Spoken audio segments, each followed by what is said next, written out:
Hey guys, Dr. Sanatron here, back from a brief hiatus to do another battle report. Tonight I'm going to be playing Joel. This is what I'm running. We're running 1750. So I have 2 Helldrakes, 2 Mauler Fiends. The Slaughter Brute is going to stand in until my next one gets here. 3 Obliterators, a unit of 5 Chaos Spawn, a Juggernaut Lord, a Soul Grinder, 2 units of 10 Cultists, 2 units of 11 Pink Horrors, and a Herald of Tzeentch. The Herald of Tzeentch is running the basic, all of them are running the basic power of Tzeentch. The Jugger Lord got Feel No Pain within 3 inches of objective, and then for his mutation rolled Feel No Pain all the time. We're running very open scenario 1, and then we'll get back, we'll jump to Joel's army, and then we'll roll for deployment and all that.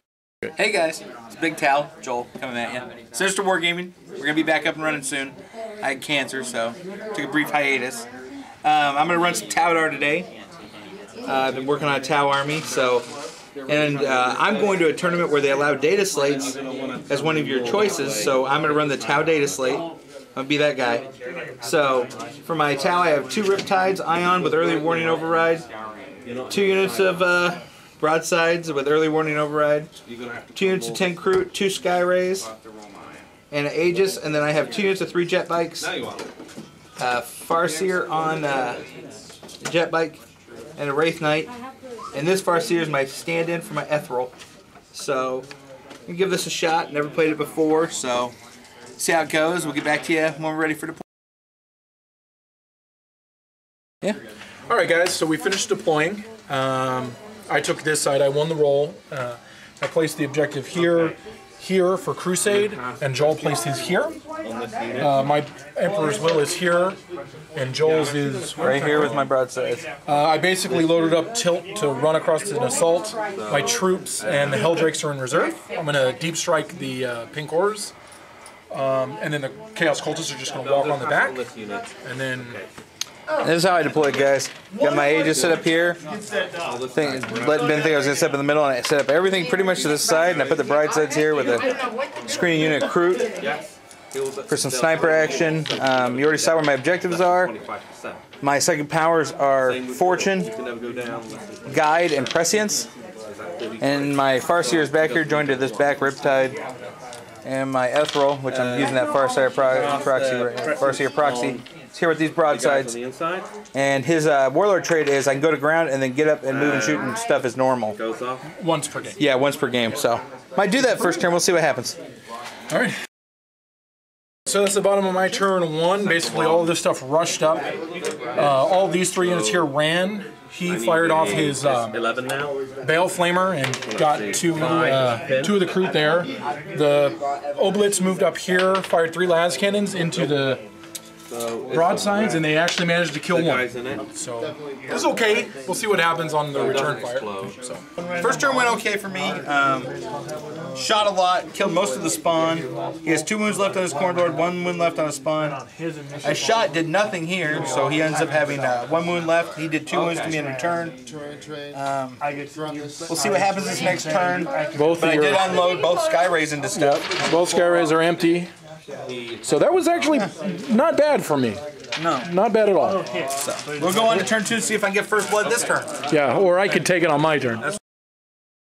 Alright guys, so we just finished the top of turn 2. It was actually a pretty good turn for me. The Lord slingshotted over here with the 1 remaining dog and assaulted in.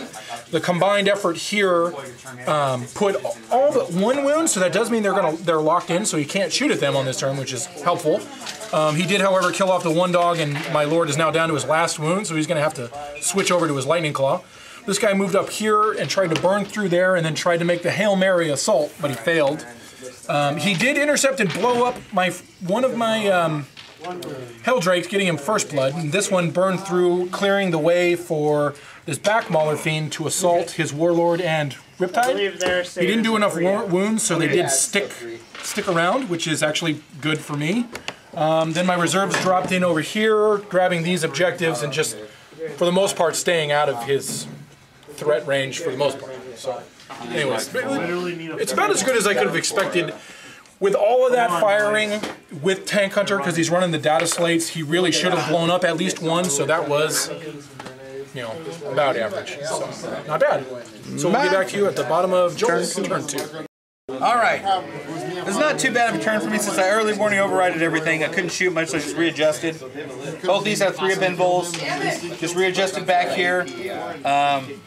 He killed off my Warlord and my last broadside. My Wraith Knight got lucky. He didn't get hurt because he didn't roll very well. He should have done 1 wound, didn't. So I killed his Lord. And then these guys are just readjusting, moving over as far as they can. I did get 2 units on. Unit jet bikes turbo boosted, and then the dudes are over there. Walked on from the board edge. Yep, walking on, outflanking. So I've got 1 unit left in reserve, and it's going okay. So we'll see what happens. It's back and forth. We'll see what goes on. Alright, so that's the end of my turn 3. It's pretty good. I assaulted in to help out here. He finally killed the Mauler Fiend, but he did the last wound without taking anything in return. So that's good. However, Joel rolled 4 hits on the Overwatch and rolled 4 6s to pen and blew him up before he managed to make the assault. So a little bit of bad luck there, a little bit of good luck here, and then the rest of my stuff kind of shuffled around. Coming up here to contest. And coming up here, and then the Helldrake flew off the table, going into on-ramming reserve to try to burn up some of his troops. So that's pretty much where I'm at. All right, so my turn 3 was okay. I moved up. These guys killed off some dudes. I put a whole point on him. He made all the rest of his cover saves or Demonis saves. I'm trying to move down here now. Those guys fell back because I didn't do enough to him. And the other unit bikes turbo boosted down there. I think I'll get assaulted by the cultists and lose, but we'll see. It's been turn 4. Alright guys, so that's the end of my turn 4, and it was actually a really good turn for me. My Herald and company dropped in, they were going to try it over here, but they scattered back there. He threw the Portaglyph, and it hit and generated a unit of Demonettes. My Helldrake flew on, vector struck, and killed all 3 of them. Survived the interfire from every unit that could intercept, which is both Riptides and them, and then burned up and killed all 3 of those bikers. Then these 3 obliterators shot las cannons, and they got 1 of the broadsides there. The rest of my stuff just sort of kind of moved around, and he failed a charge here. However, he intercepted with all of the weapons that could hurt him, so I'm going to get at least 1 more attempt to try to assault them. So, pretty good turn for me. So we'll get back to you after Joel's turn. Alright, my turn 4 went okay. I killed a pink whore. I killed the 3 demonettes. I'm not going to be able to claim these, but I don't think he can get to them either. I think he's going to get the primary and the secondary back there. I got a chance to get the primary over here. I don't think I have enough maneuver left to get up there to even shoot those off his primary objective, but we'll try. Not needing line of sight with SMS helps, but the one weakness of this list that I have noticed is the jet bikes and the crew. We'll see what we do to get more scoring in this army. And you failed that charge. Oh yeah, I failed that. 3 dice needing a 7. I rolled a 4. So, All right, it's his turn. Alright, so I just kind of mainly jockeyed stuff around a little bit. I threw a little bit of Psychic Powers in the air. I didn't even wound. The big one, however, is the Soul Grinder, who's actually on the bottom, flamed and harvested and killed all of the crew over here, so he no longer has any scoring units. So now he has to try and contest me from, I hope it goes on long and contest my units. So pretty good so far. Alright. my turn 5. Alright, so my turn's over. I'm filming it. I moved up here. I shot up some obliterators. I killed 1 pink whore. I really needed to go turn 7 to even have a chance. And his 4 dice 6 movement was only 12 inches. And he jumped a whole 2 inches to get closer. But I think the main problem with this army I have is the troops. And I don't have a good hitting Death Star type unit that can do anything in assault. So me and Ben were talking, and he suggests maybe trying to Seer Council with it and dropping one of the Riptides. The data slate was good, and I definitely gonna drop the Aegis because the troops don't need it.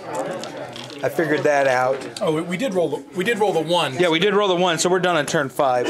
So if we add it up just real quickly, I have secondary and primary, which is 4 and 3 is 7, and Warlord and Linebreaker, so that's 9, and you got First Blood. First Blood and Warlord. First Blood and Warlord, so 9 to 2. Yep. I don't feel too bad about it. Other than the troops, I just need to definitely figure out some more troop options. Give them a different try. It's my first time playing this list, so. But I definitely love the Wraith Knight and the Riptides.